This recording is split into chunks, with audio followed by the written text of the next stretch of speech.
Oregon is the third state to legalize recreational marijuana. After some real back and forth we saw in the polls over the last 2 weeks of the race and some pretty heated rhetoric from both sides, Measure 91 passed easily, 55 to 45%. Again, there's still some ballots out in Multnomah County this morning, but the issue received overwhelming support here.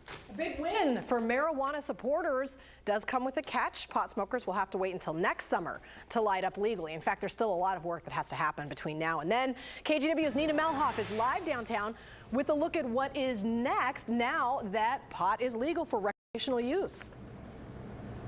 Good morning, Steph. Well, hot off the presses, the Oregonian just arrived down here at the Pioneer Square Starbucks.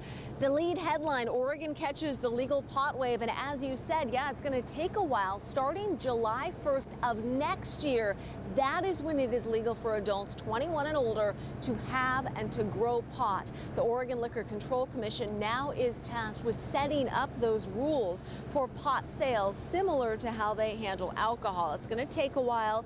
They will start accepting applications from folks wanting to open a pot store.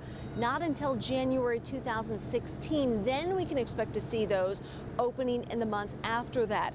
Adults will be able to carry up to 1 ounce legally and have up to 8 ounces at home. Each home can grow up to 4 plants at a time. That's a lot different than Washington and Colorado. But not surprisingly, the measure broke down by voters' age groups, with more than half of young people supporting it. Older voters did not.